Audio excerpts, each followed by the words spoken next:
Live. Hey, everybody. Welcome to Women's Wednesday. Hi there. Hi, Shanda. Hi, Rhonda. Who's this lady down in the lower left-hand corner? My name is Svetlana. Svetlana Bobosh. Svetlana Bobosh. Hi. I am from Russia. You are from, comrade. Hey, how's it going?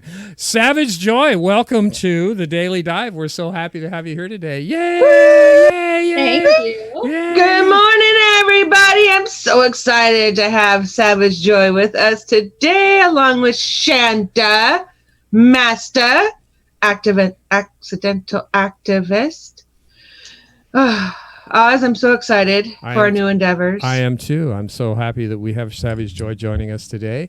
And Joy, you are going to be you're going to go on the show with Shanda. Is that the first one you're going on next week? Yes. Yeah. Correct. And that's Sunday. We're super excited. Yeah, Sunday, the Accidental Activist brunch with Shanda and Joy. That should be exciting. Then you're going to be coming back on the dive on Monday, and you will have your own show Monday night. Correct? What time will that be? That'll be 6 p.m. 6 p.m. Pacific time. Oh, yes, I'm so excited about that. That's great. So, Joy, tell us a little bit about what you've been doing and your migration over from RP to Uphill Media, and what your hopes and dreams are as far as going forward. So I've been doing shows for 3 years. I've done over 300, and it's been with the group Real Progressives, and still love them like family, but I kind of wanted to try something new, lack of a better term. I've learned so much, and I've gotten to interview people I never thought would even answer my PMs. But I've interviewed over 170 candidates since 2018, and they're all I was very and still I still am very adamant that they have to meet certain criteria before I would interview them. They have to be burners. They have to have a comparable platform. They legit had to be progressive, period. So I had AOC and a whole bunch of people that I was very fortunate to get. And then I've had people like Lee Camp, and I do shows with Ron Placone a lot, and Graham Elwood, and and then I have shows with activists. So I really do a plethora of, any kind of shows that really inspire me. I recently did one with a licensed clinical social worker, and we talked about trauma and Tara Reid. So really anything that, and I did a mental health panel. And nobody's really done these things. So the response is always very good because my shows are always very organic. So I hope to keep doing things like that. Well, we certainly want you to, too, because you're bringing the full dynamic, the range of variety in these shows. And as you say, we all want them to be oriented in the progressive vein of things. We've heard the pablum that we've been getting from all these infotainment outfits, but not the progressive issues have not gotten their due, and we expect that a lot of good things out of you, and we know it's going to happen. Plus, we've got We the People that John and Laura have been doing for the last 4 or 5 years, and that's kind of been open, and we've got people waiting in the wings to be interviewed, and we'd certainly love to have all of you ladies do those interviews, and I know that Joy would certainly find her home, her niche right there as well, since she's been doing it for so long, and they've been great. I remember engineering a couple of your shows, not too many.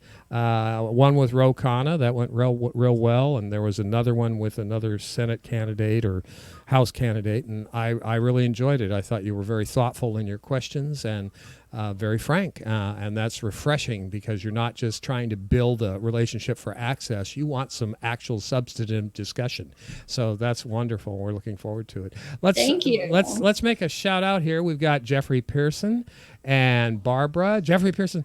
Hi, Joy. Wow. Well, Jeffrey's happy you're here, too. Barbara. I know that name. Yeah, Jeffrey Pearson. He's our friend down in Oregon. I met Jeffrey at Bernie Stock last year. Great guy. Oh, okay. Yeah. Hi, Jeffrey. Melissa H., Austin Zappas, and let me see. Who else we got in here? Oh, we got the accidental activist, and oh shoot, it's just a great Wednesday. Why should you cleanse your gut? We are because a clean gut is that me? Is a strong and healthy gut, and that means better. Do we have a clean gut? Who's got a clean gut? I don't know. I can't. A healthy gut. Healthy gut. Anyway, let's move on to the news. You ladies ready to go? Rhonda, Shanda. Joy, no, let's do this. What we do is we kind of take little clips from like The Hill and some other people, and we just kind of expand on what they say. We sit back in a very relaxed kitchen table type format discussion, and again, I'm a little bit slow recovering from food poisoning. Don't do it. Stay away from the macaroni salad. So today, I'm kind of out of order here, but let's hear who got the Photo of the Year award, the clapping photo from Nancy Pelosi. I want to nominate this one for the Wipey Award. Perfect emblem of the age, the White House Correspondents Association has selected the Photo of the Year. And guess what it is? None other, let's put it up on the screen, the clap photo by Doug Mills at the New York Times. Now, look, Doug is I worked with him in the White House, the greatest news photographer of his age. He was, with Bush on 9/11. I'm not discounting him whatsoever. But the fact that this is what the WHCA chose as the photo of the year, it is true. I mean, ultimately, that's what this whole last year was about. Token resistance and all this. We need Katie Halper Nancy here to Pelosi do her. to do her clip thing. Trump up there, like up against Pelosi walking out. I mean, it's just, that's it. Nothing got done. They just, sniped at each other over the last year, and here we are. Yes, I agree with you. I actually fully support this picture being chosen, but not for any of the reasons that they think this shows like a powerful resistance and her showing what she really thinks of President Trump. I think it shows the utter inadequacy and hypocrisy of the fact that while we've had these theatrical displays of resistance, including that clap, including tearing the speech, including, this week the kneeling, while doing very little in terms of actually advancing a sort of structural police reform, kneeling with the Kinte Cloth, that it's been much more about symbolic gestures in theater than actually doing anything about this president's power or resisting the direction that he's taken the government. I mean, look, you give him his trade deal, you give him his massive military budget. Just a couple weeks ago, Pelosi was fighting to give him more surveillance powers than he didn't even want. It's all about the show, right? It's bread and circuses for the masses. What do you ladies think about that one? Let's start with Shanda. I'm going to create a dance called Doing the Pelosi, and anytime somebody's pandering, we're just going to stop and do this. Do the Pelosi. Do the Pelosi, kind of like the Macarena of the 2020. Rhonda, what's your feeling? I'm doing the Pelosi dance. You're doing the Pelosi? It's actually, I'm pretty pissed off and disgusted how much praise people give Nancy et al. For what's going on here, when again we are in this position because of them. They say they're so afraid about Donald having all this power. No, they're not. They wouldn't be giving him more and more and more if they really were. He's doing what they're wanting, and I believe that because they keep on giving him more. If they weren't wanting it, I do believe that they wouldn't be giving it to him. So screw them. I'm so pissed off right now. What do you think, Joy? Well, the thing that everyone loves to forget is while these resistors, trademark, are always like, yes, Queen. Oh my God, yes. They forget the fact that Pelosi literally came out and said, no, I meant it genuinely. She literally said she meant it in earnest. But the resistors had already praised it and worshipped her feet because they're like, oh my God, she's sarcastic. Oh my God. It is so simple to please these people. I think it's a mixture of privilege and cognitive dissonance and just ignorance. It's just such a mixture of things. And, you know, honestly, what she did the other day with kneeling, as repulsive as it was, the thing I can't get out of my head is when she was like, trying to get up. That laugh gave me nightmares. It is like, I thought Hillary's cackle was bad. This chick was like she sounded like something from freaking Lord of the Rings or something. Like, seriously. She makes my skin crawl. That was the half a bottle of rosé talking. Yeah. You know, it is so therapeutic to write this parody book on the resistance with Pat, because she is giving us so much ammo. It is great. Like, if you're watching Pelosi, which I doubt you are, thank you. Thank you so much. Yeah. And don't fucking sue us because we're poor. Well, let's see if we can help a couple of sentences in that book, which we're going to have you talk about here in a little bit. The Kinte Cloth tour, is that what we should call this? The Kinte Cloth tour. Let's see what we got here. We gather in honor of those Americans and so many others. George Floyd, Breonna Taylor, Ahmaud Arbery, Botham Jean, Terrence Kutcher, Jordan Davis, Oscar Grant, Philando Castile, Freddie Gray, Walter Scott, Tamir Rice, Michael Brown, Eric Garner, Trayvon Martin. Any other names? Members wish? Amadou Diallo. Sean Bell. Jordan Davis. Freddie Gray. Love, Alphon Taylor.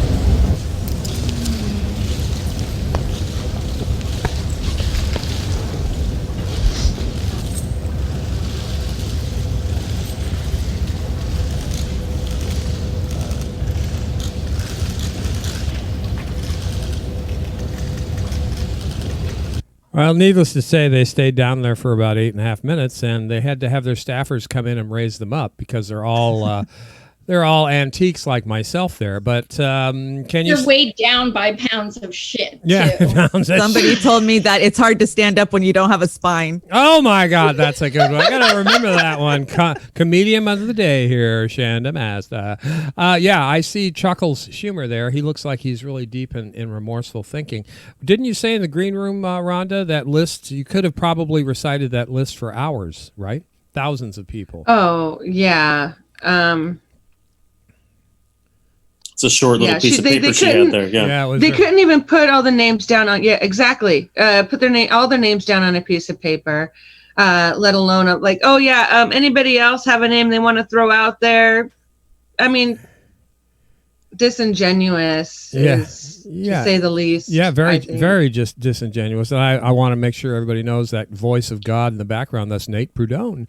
He's one of our producers on the show, and he jumps in from time to time. We're still trying to get him on screen to see if he looks like, David Dole or Jean-Luc Picard or something. It's not Jean-Luc Picard. I don't think so, but he's got the I'm sorry to interrupt, Rhonda. Oh, don't ever. No, it's all good. No.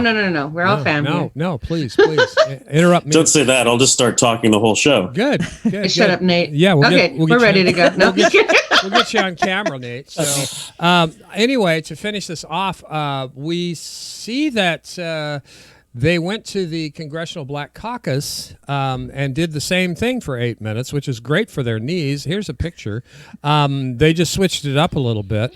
This is actually kind of offensive, but it's not surprising because this is what they do. Then they jumped over to the Latino Caucus, and let's see if I can find that one. I keep losing that one. Where is that one? How come I keep losing that one, Shanda? Where's the Latino Caucus at? Well, you look for that. Do we get to hear the nightmare fodder of Nancy getting up? Oh God, no! coming, no. I think. I haven't heard that. I've never watched that yet. So I haven't either. Oh, God. Consider yourself lucky, love. I don't wish that on you. No, I couldn't find that clip. Actually, I had it yesterday, but it kind of fell out. I think that pandering is pandering, and the Democrats have been doing this for decades.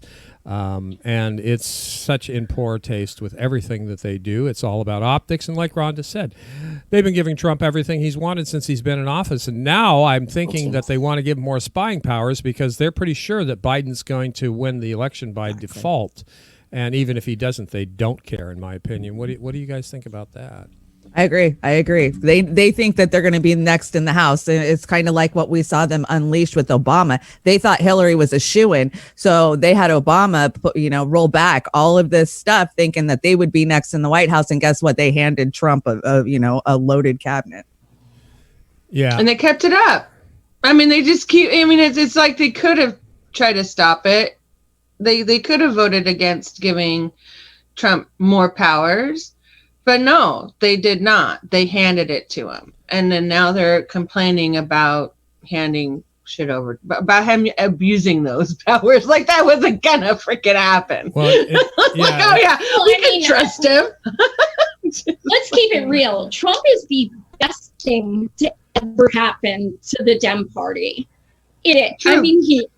The best thing in their dreams, they can say, we suck, we're shit. We're so much like the Republicans, but you know what? We are not Trump. Give us your money. Give us your votes. Praise us. Trash them.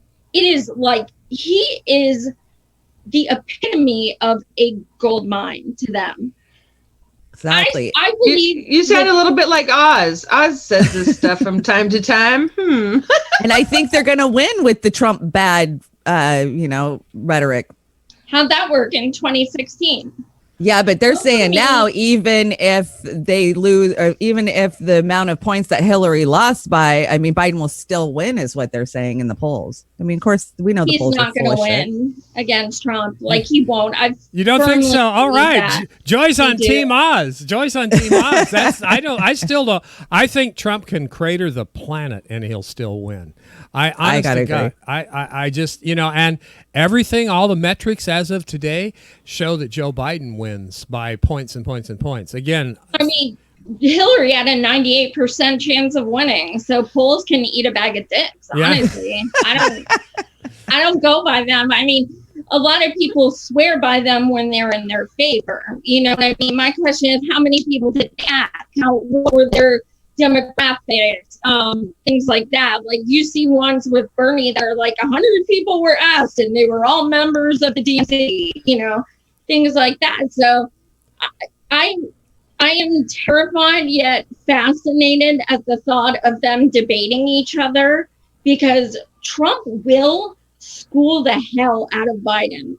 Biden will sit there mumbling and just completely like looking for cue cards, and Trump's going to be like, look, you voted for NAFTA, you wrote the crime bill. Yeah, Trump is garbage. He is, but he has confidence enough to school the hell out of Biden. I don't even know if it'll be, it'll be more like a psychological school. I don't even know if he'll get to the point we'll even need to bring up issues. And how will Biden respond? Exactly. Biden will be like, let's take this outside, you pony-faced soldier boy. Yep. Yeah, I could do more push-ups than you. Look that. Trump is so I don't think that there's going to be debates. I don't think there's going to be. It'll be a Twitter debate or a back and forth, a social media debate. Oh, yeah, I'm going to come get you next. Oh, shut up. Oh, yeah. I don't think there's going to be an actual debate. Your point's well taken. Honestly. I mean, they're going to make a deal and give up something so Biden does not have to do a direct debate with Trump because they know he He'll sucks. have his wife do it. Yeah, or they'll have Pence and whoever the VP candidate do the debates. Yeah, Because- the VP Wow. will debate, absolutely, but I do not see Biden going into a debate. I mean, I just don't see how. So that would be Buttigieg and Pence, aren't they pretty much? the Oh, same? you're still on There- Buttigieg. Oh my God, get off that lady. Oh, You think he's Pete- going to pick Buttigieg for VP? You think Biden I'm thinks sure he's on the Buttigieg- short list. yeah. Biden thinks Buttigieg Even is a though he woman. says Yeah. Yeah, probably. That would be strange. He probably sniffed him, and that's what he kind of Oh got my out of it. God. Oh, jeez. Oh, yuck. I don't know. It's going to be crazy. I want to divert a little bit. This I saved over from Monday because I saw this and my teeth started breaking out of my mouth and bouncing on the floor. I don't know. I'm sure a lot of you saw this, but I cannot believe what I'm hearing here. And if I can get it to start.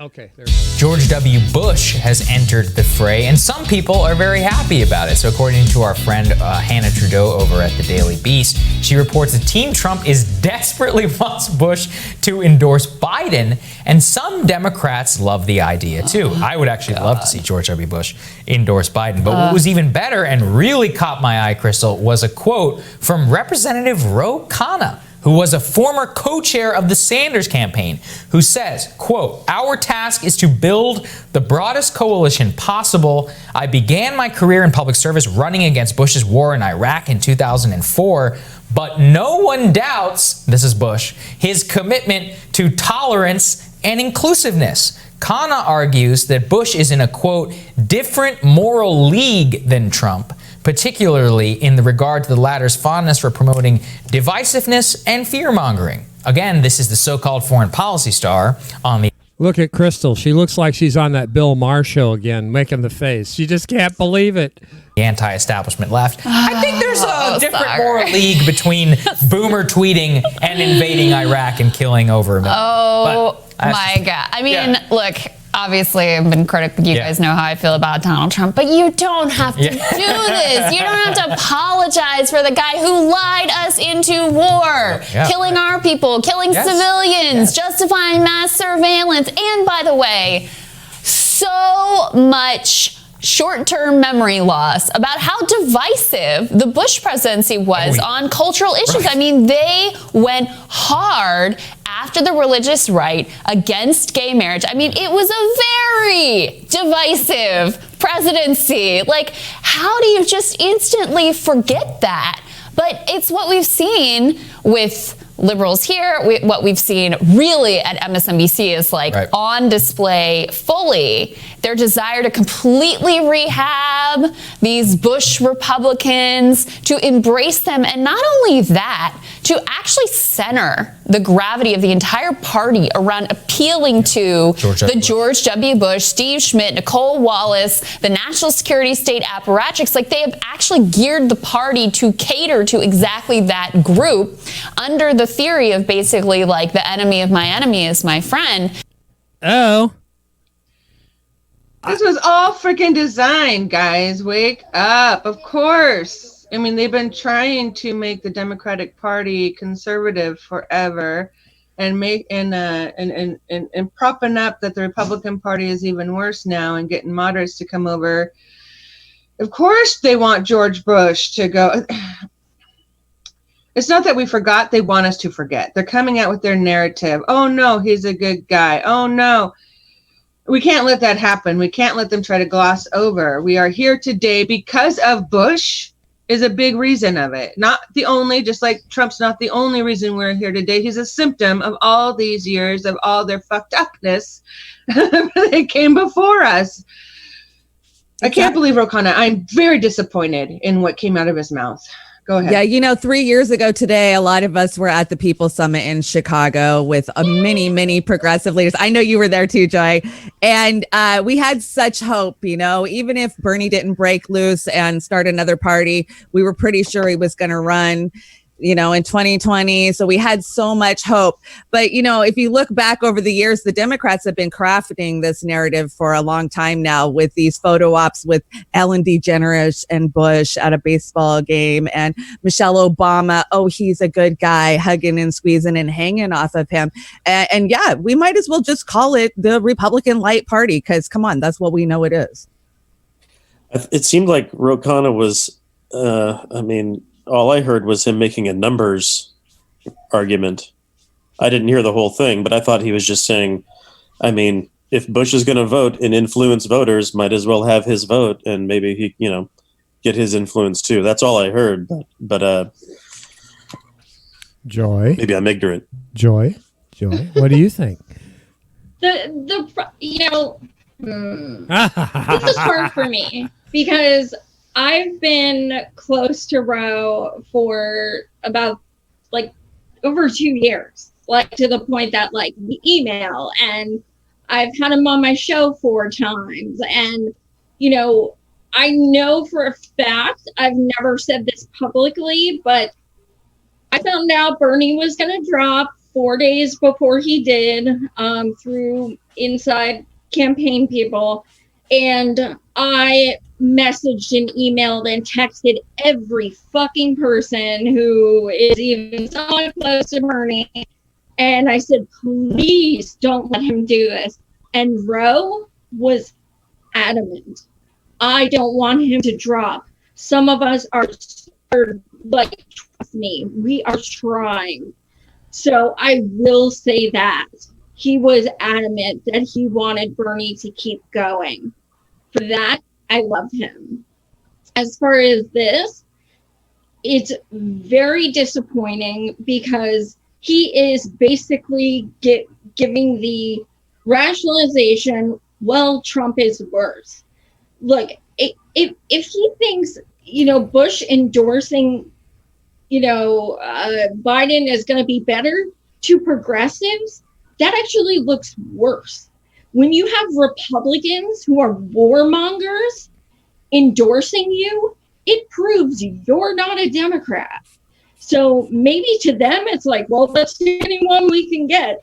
But to us, it's not a good look. It actually looks horrible. Yeah. But are we looking for Biden? Well, that's the question. Do you want Biden to win, or are we still looking for somebody else? This is really just to me, the worst case scenario, because I don't think there's a single other person who can lose so miserably to Trump.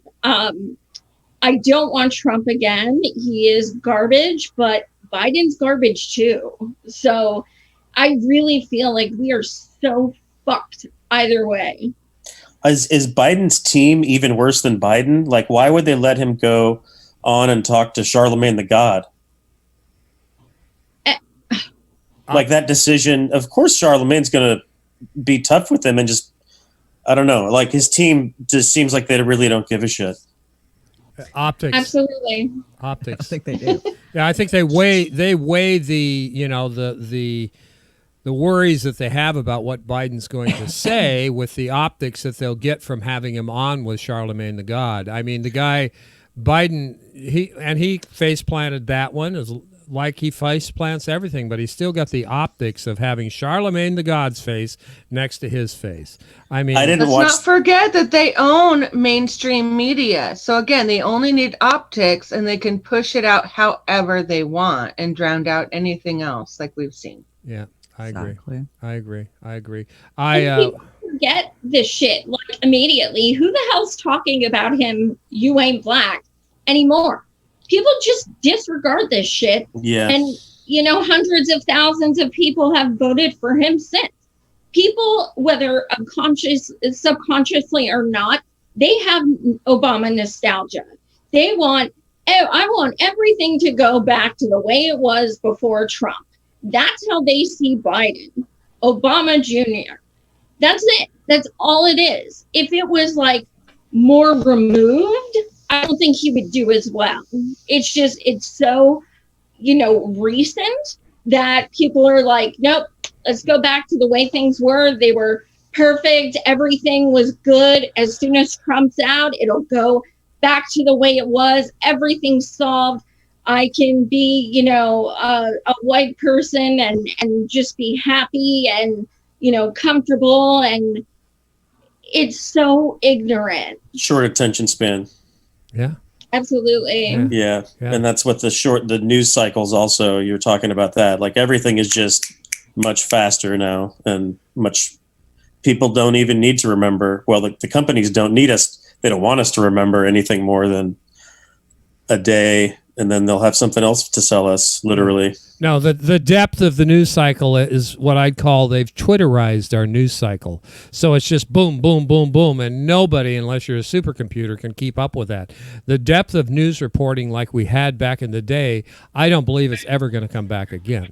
So I think it's still there, but it's just not most, that's few and far between now. And see, all of us have probably seen articles that are published. I remember a Weinstein one when they announced his conviction. I remember it was up before details were up. So I remember sharing it before there were even details in there that made me kind of, question the whole analysis. And that's another old thing too. But the point is that they need your eyes now. Like you said, it's not even a 24-hour news cycle. That's a good point. As the Twitterizing, it's just immediate. The news cycle is now. Yeah, it's just flashed across like the bottom of the screen or skywriting or something like that. Personally, I got the most out of reporters like Bill Moyers. I mean, who would get in depth in something, a particular issue, and I miss Bill and so many others who were like that. I miss 60 Minutes of old, but again, the corporate oligarchs have bought the propaganda media, which is going to be the winner for Joe Biden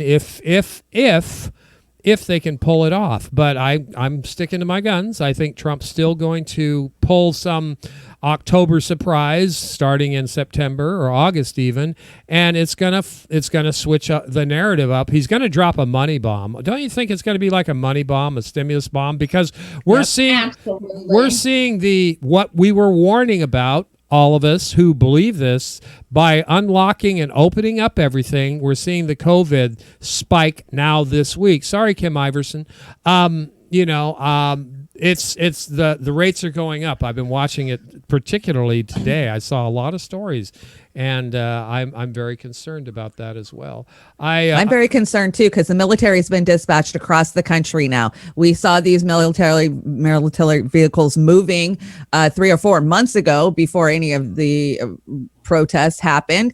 We wondered why they were moving around the country, and now they're on the country. So what if they declare a nationwide lockdown? The military is already out there to enforce it. Hey, I got a special shout out here, ladies. Our friend Cheeseman. I know. I've been chatting with him. He wants to know if we're going to talk about what's going on in Seattle. Yeah. Hey, Brian, Cheeseman. Hey, what's going on? Tell us how you really feel. Fuck Biden. Fuck Trump. Fuck the Dem. Fuck the Republicans. Fuck them all. It's time for a real revolution, in my opinion. They haven't listened to the peaceful political revolution at all. And to that, good to see you there, Bri. I got to say, I want to throw up this from Seattle now. Shanda, can you talk to the incident the other night where that guy ran out and started shooting people and the citizens? Well, yeah, I watched that live, and wow, that was crazy to watch. So we've had protesters on 11th and Pine and Capitol Hill in Seattle at the East Precinct, Seattle Police Department precinct. And we've seen repeatedly them pepper spray, them using gas on the crowd, gas canisters. This is a residential neighborhood too. And so 3 nights ago, a black sedan just literally runs into the crowd, just like we saw with that oil tanker. The crowd parts and they literally throw like sheet metal in front of his car and stop him. And somebody goes up to the window to try to hey man, what the hell are you doing? You're trying to run. And the cops are literally just over a barricade, probably 100 yards up. And then their police station, their precinct. And the guy pulls a gun and shoots the guy in the shoulder. And then he gets out of the car with a loaded Glock with an extended magazine on it and literally walks through the crowd to the police, who shoots somebody and then runs to the police.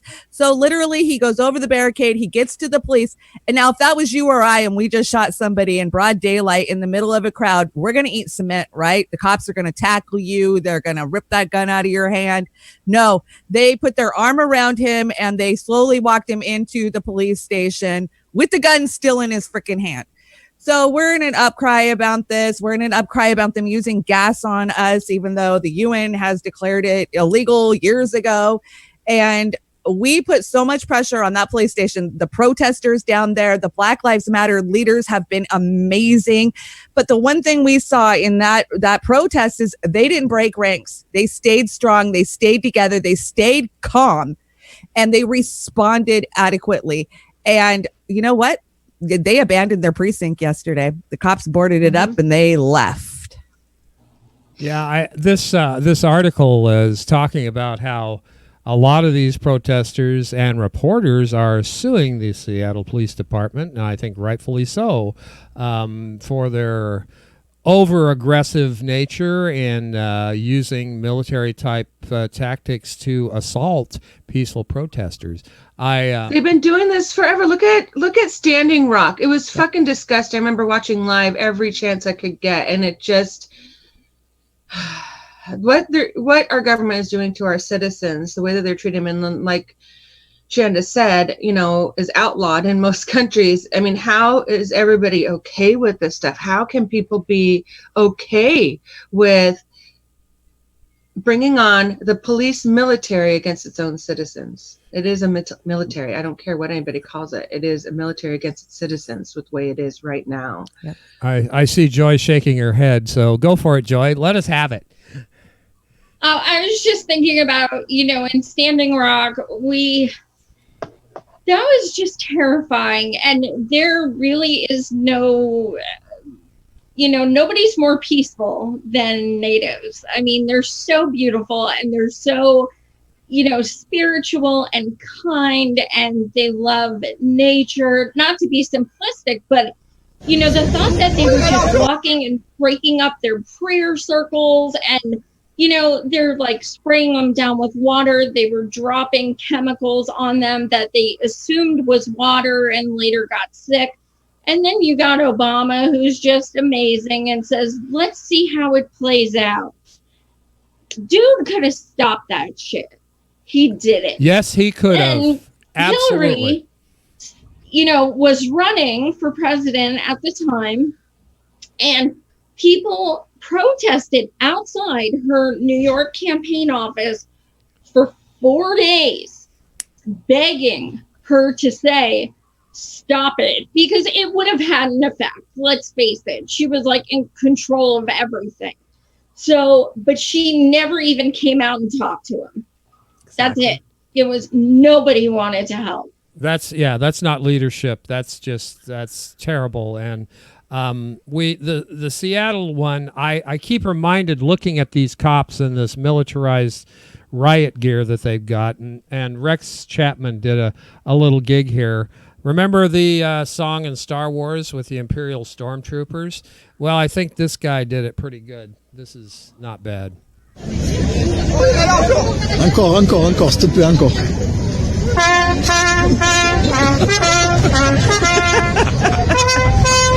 C'est magnifique. Let's do that again. Encore, s'il te plaît, encore. I hadn't seen this. That's hilarious.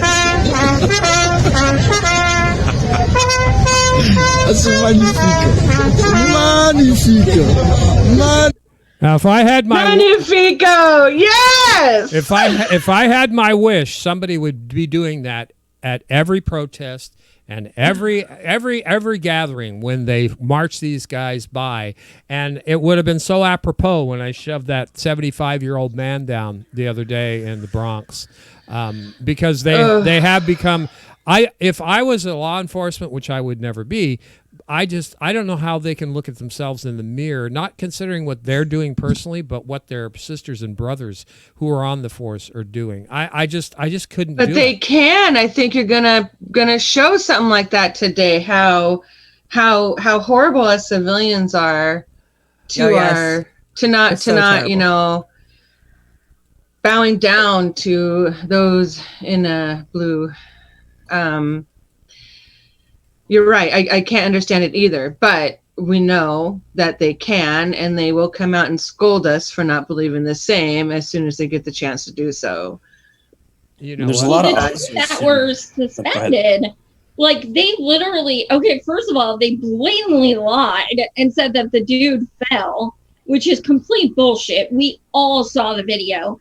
And then over 50 of their brothers in blue resigned from certain positions in solidarity with the two cops who made that guy fall, which is so disgusting. And this is one of my qualms with social media. Okay, so people are, you know, sharing the article right and left, and they're like, yes, over 50 people from that department resigned from the... Read the fucking article. It was in solidarity with the two pieces of shit. I saw a something yesterday that a couple of the guys came out that said that not all of it was in solidarity. Some of it might have been, but generally they resigned because their union said they weren't going to cover them anymore. Bye, Felicia. That's all I got to say about it. Wow. Yeah. Either way, I mean, yeah. Well, I think it's gross. I think this guy, this is what is this, L.A., Shanda? L.A. This will make your blood boil. I want to say he is a union boss for the LAPD. Yeah, and I could be wrong, but the police union's more, they're like, what did we agree on? They're more like a mafia organization. Everybody's trying to shame us. The legislators. The press. Oh my God. Everybody's trying to shame us. Into being embarrassed. Oh my fucking God. Well, you know what? This isn't stained. It's still got a shine on it. Stop treating us like animals and thugs. Start treating us with some respect.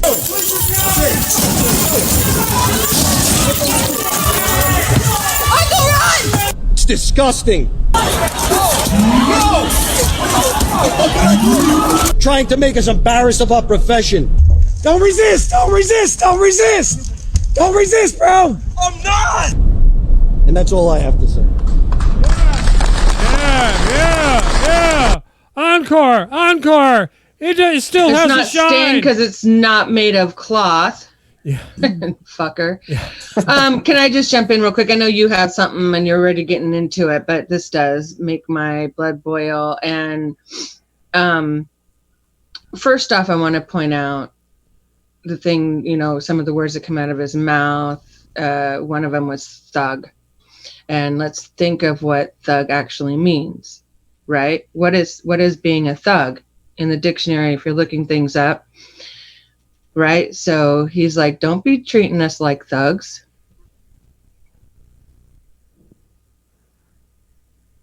Don't be treating us like the black people we beat down every day. Thug is not a common word for anybody of light skin. So right then and there, just pointing out that blatant, just that word says a lot.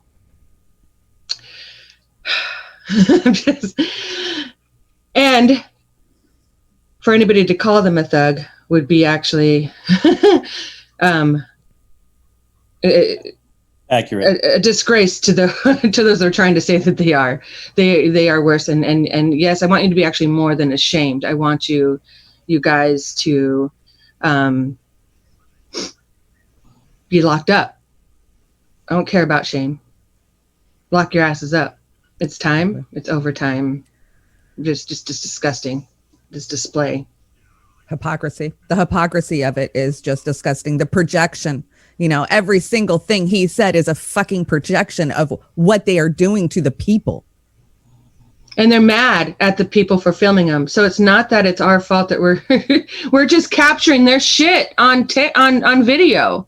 They are doing that. They are themselves being despicable human beings. And they're getting caught on tape. So own it. Yep. No, but they can't hold their heads up and be proud and have their chests out to beat on them like they do every other fucking day. They have their heads down in shame right now. And that's what they need to be. They need to be shamed for the inhumane treatment of other human beings. What was with the imagery of this still has a shine on it? I mean, that's kind of like the Pledge of Allegiance to a flag for liberty and justice for all. I don't give a shit if your badge has shine on it or not. Let's talk about what the hell's going on. Don't try and put up a show and showing what a tough guy you are. Let's talk about your record. Like we need to talk about the records of all these congressional representatives that suck. You got to look at it like Joy said before. Read the articles. Understand what's going on. Don't fall for this imagery, this faux bullshit. Yep.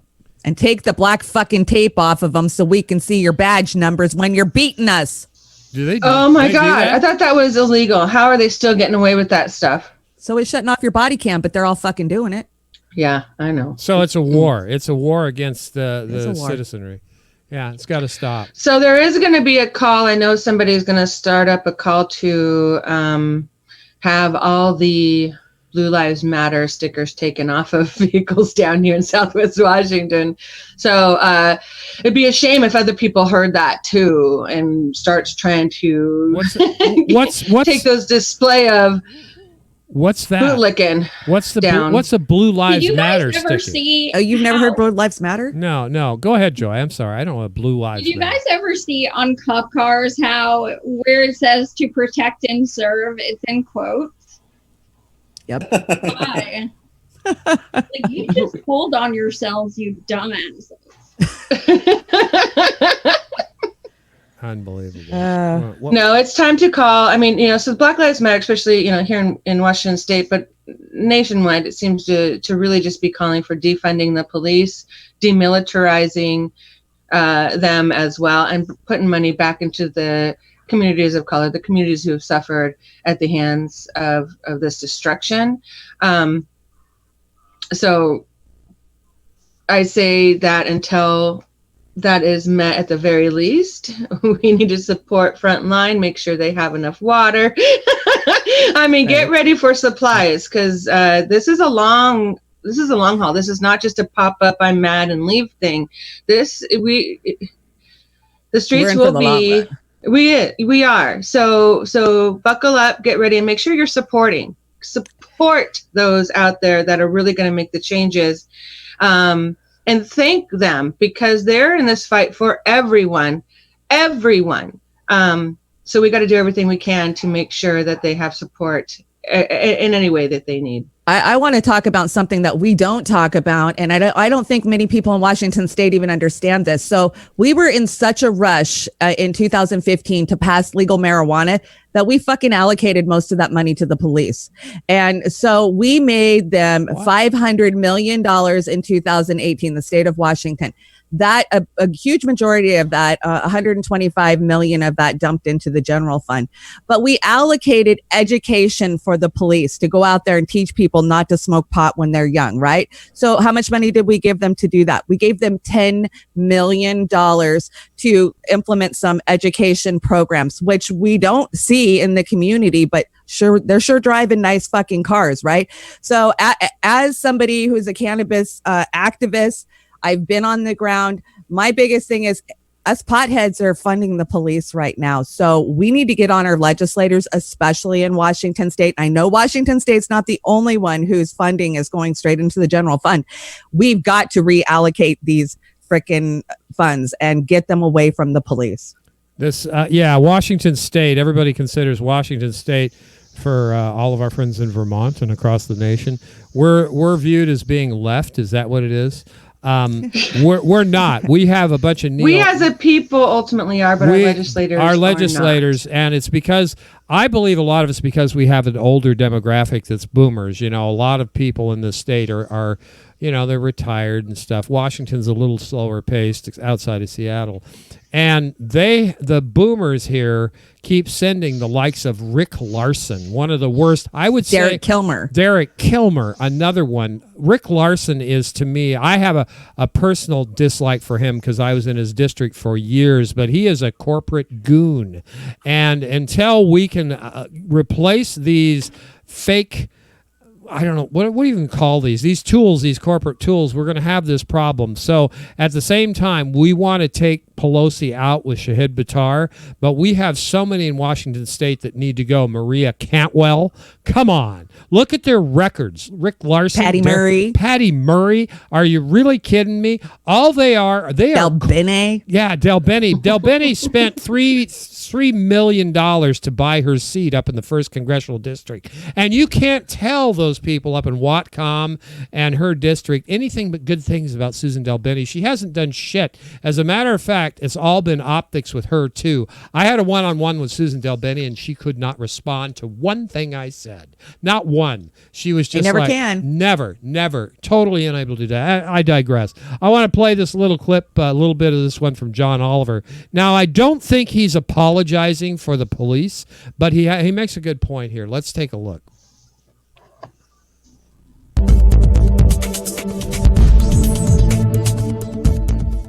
As we were continuing to boost funding for police and give them more authority, we were simultaneously slashing spending on key social services. That meant that in many communities, the police were the only ones left to handle almost any issue that people had, which is a real problem, as this former Dallas police chief readily admits. We're asking cops to do too much in this country. We are. We're just asking us to do too much. Every societal failure, we put it off on the cops to solve. Not enough mental health funding. Let the cop handle it. Not enough drug addiction funding. Let's give it to the cops. Here in Dallas, we got a loose dog problem. Let's have the cops chase loose dogs. And you know what? He's absolutely right. We are asking police to do far too much. They have a massive array of complicated duties that in many cases they just aren't equipped to handle. So while we should absolutely be angry at the police right now, let's also be angry at the series of choices that left them as essentially the only public resource in some communities.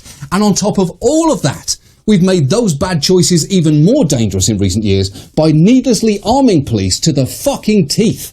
As we discussed 6 years ago now, we've issued the police literal military-grade equipment, some of which you have seen used to control and intimidate protesters. This one even broader idea that's gaining momentum right now is defunding the police. Now, that's a phrase that on its face may sound alarming. Defunding the police absolutely does not mean that we eliminate all cops and just succumb to the purge. Instead, it's about moving away from a narrow conception of public safety that relies on policing and punishment and investing in a community's actual safety net, things like stable housing, mental health services, and community organisations. The concept is that the role of the police can then significantly shrink because they are not responding to the homeless, or to mental health calls, or arresting children in schools, or really any other situation where the best solution is not someone showing up with a gun. That is the idea behind defund the police, if you actually listen. All right, I'm not a big fan, John Oliver, but sometimes I think he makes some good salient points. Go ahead, Nate. No, I was just saying I am a big fan of John Oliver. I didn't mean Oz. You go. No, I think his points here are good here, but I'm gonna go ahead, Shanda. Well, I think that a lot of times I've caught John Oliver pushing an oligarch corporate media agenda. So I always question what he's saying to me. But I mean, he's saying the same shit that the Dive has been saying for the last week. Where are the social workers? Where are the mental health workers? But my question is, if they're out chasing dogs, are they beating and killing them? Or do they treat the dogs better than they treat us? Ooh, that's good, Shanda. But also, I mean, this was by design. Again, the more and more laws that are created on the books, the more and more people we can lock up, the more and more people we can put to work for nothing. and those that who have designed this, of course, want the police department to be more militarized and beat them. Again, these are pretty much our whipping boys for the corporations to keep us in line. And if we don't work for minimum wage, like they're allowing us to at least have a few scraps of dollars, then we'll find one way or another to get you into this into the whipping line to get you to work, whether that's by choice or by lockup. So totally by design. And we've been saying this for more than a few weeks, all of us, when things started going away from mental health, when they started to go away from the schools, we saw what started happening. There were more and more things happening going wrong. And so again, by design. And so we've got to totally reverse that. And yes, it doesn't mean defund, like they're going to take everything away. It's about allocating our taxes into actually truly helping the people. And then when we actually help those the most in need, believe it or not, the rest of us actually get lifted up and don't have to deal with all the crime and things that are happening because of these things put in place. Joy? I think I'm done. We're never done, but we want to hear what Joy has to say about this. One of the first things I think when I see John Oliver was, he's a Brit. Things are very different in the UK. First of all, there's a whole lot of white people. So that's the first thing I think of. The other thing I think of is I had to look up what it's called. National Black Police Association. They have this in the United Kingdom. Now, what that does is it's an interest group of Black and minority ethnic staff of the UK police forces. It was founded in 1999, which seeks to improve their working environment to enhance racial harmony at the quality of service to all communities of the United Kingdom. Where's ours? Exactly. Where is ours? I mean, it seems like that's working to some extent in the UK. Yeah, there's some parity there of ethnicity in the service of law enforcement. And they've got different ideologies, but to the points made by John, which I will again say, he's right. I agree with him more so, whether he's right or not, on this one than some of the ones in the past, because he is looking at it from a different view. He's also an American. I believe he's an American now, and I think he's an immigrant also. So I think and he's come from his trajectory here. He's just had a much better time here than he had where he came from, and so I think it's not surprising that he would be a fan of this place. Yeah, and again, he's the way it is, I guess. He's in that entertainment bubble. He's making beaucoup bucks, but at the same time, he's actually talking about, like here, issues that really make a big deal. And what Rhonda said, if we had housing, if people didn't have to worry about their health care, if they had, community policing and a relationship with law enforcement, that was a positive thing, instead of, like the other video showed, the cops are being handed, the dog catching, the mental thing, they're being militarized. They've built this police force as a big fly swatter, a giant fly swatter, just to hit. That's their thing, is to hit. That's the only response that they seem to be having, especially right now, because the Richies are being scared of all the peaceful protesters out there. They're going to take their shit. That's all it's all about to me, and that's not it at all. We're coming into a new paradigm of our society where the poor are going to be poorer and the wealthier have become wealthier. Look at Bezos, Lex Luthor, and the rest of them have made bank off this. 400 trillion in 3 fucking months. 400 trillion? How's that possible? Wait, what? Yeah, the reports are out there. Since February to May, we handed the oligarch almost 400 million. It's like 398.5 trillion. So the overall our oligarchs, and that includes the 5.1 trillion that we gave them. But through what you're saying is, I'd like to look at that report. That seems horribly high. I'll send you it. I just was I on want it to this read that. morning. But I can kind of believe that's the direction for sure, and I wouldn't be surprised because, you know, when you think about how wealth is amassed by monopolizing everything going out there from sales, like the Amazoning of this. Amazon is a huge part of that. Yeah, the Amazoning of our nation and the world is what they're doing around the world. So I'm not surprised. But again, I last week I talked about how I was looking for a damn keyboard and mouse for a build I was doing for our showrunner Suzanne Murphy out there. Truth be known, I could not find a keyboard and mouse with the specifications I was looking for, because every time I went somewhere, it linked back to Amazon.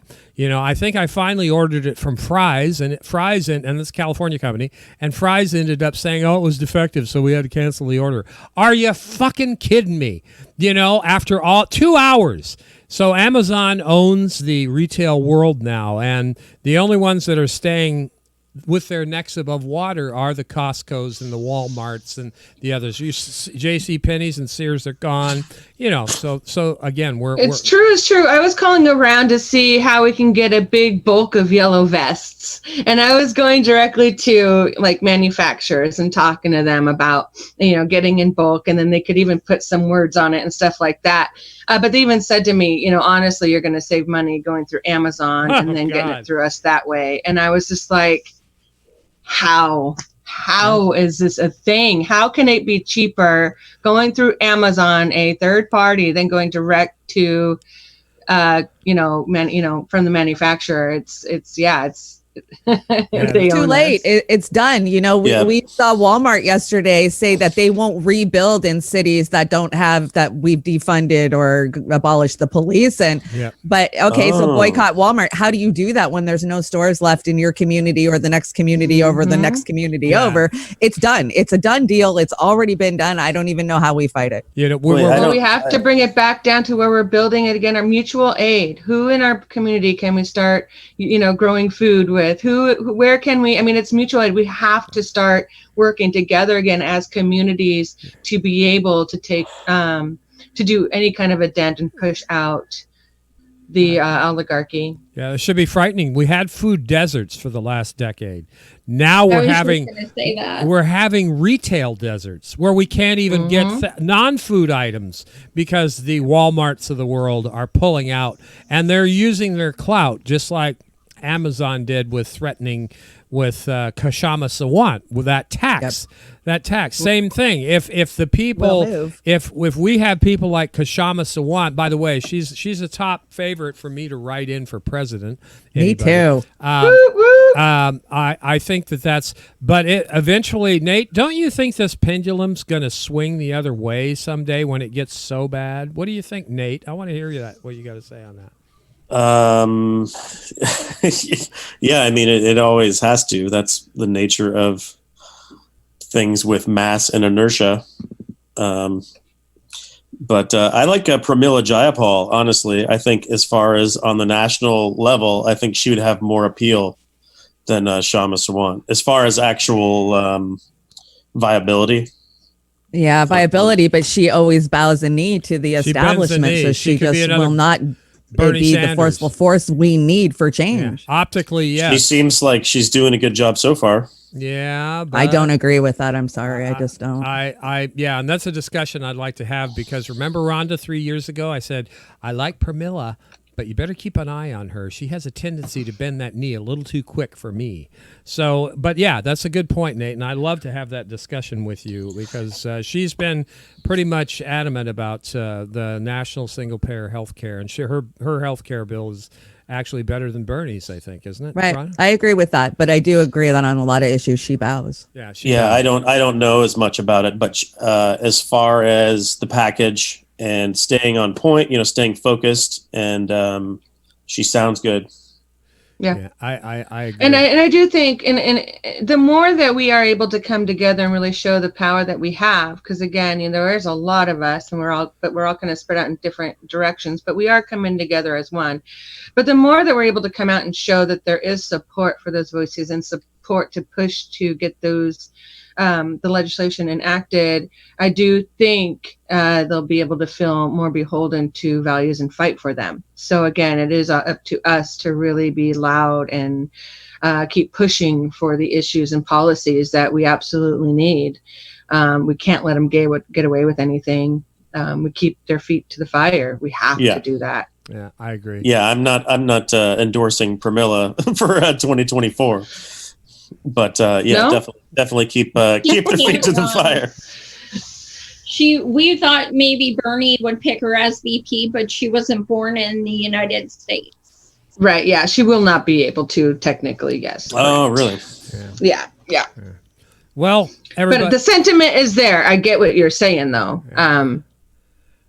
We do need someone. Yeah, we do. And 2024, like Rhonda and I have discussed before, Rhonda and I have always been pretty good about calling the good timeline when things start happening. So we need to get, unfortunately, I hate to say this, but we're going to have to start getting ready for 2024 now. Nina. I'm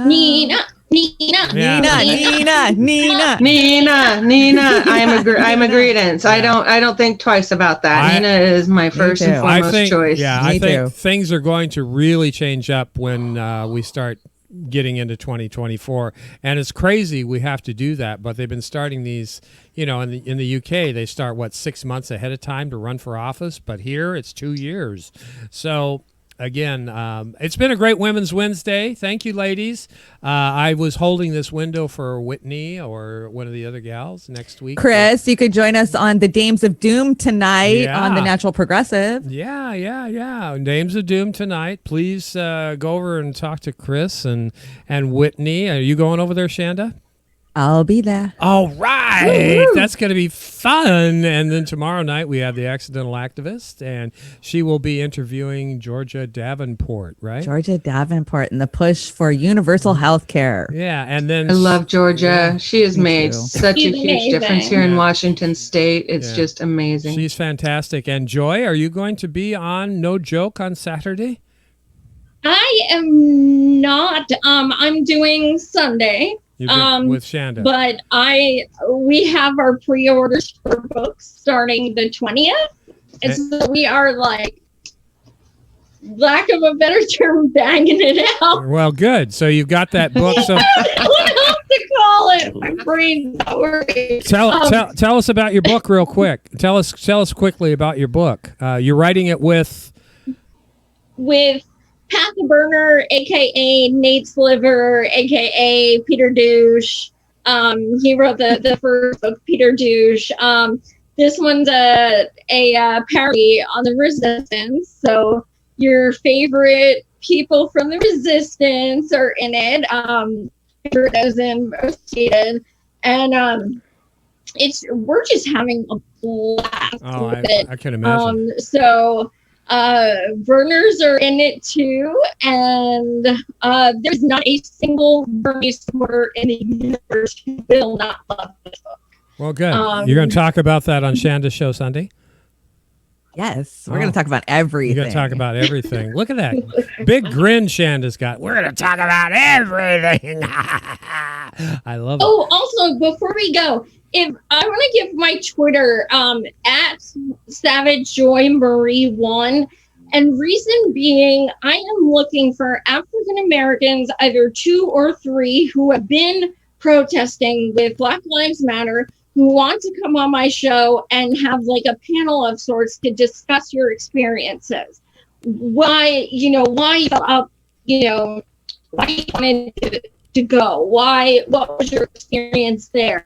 What are your hopes for the future? Things like that. So I'm looking for 2 to 3 people, at least one woman, to share their experiences. But I do request that it is they are all African Americans, because I think it's important to highlight their voices. Well, that's terrific. Terrific. So I think I got everybody. No Joke on Saturday. We've got Accidental Activist on Thursday. We're going to try and do the dives. It's been a rough week, guys.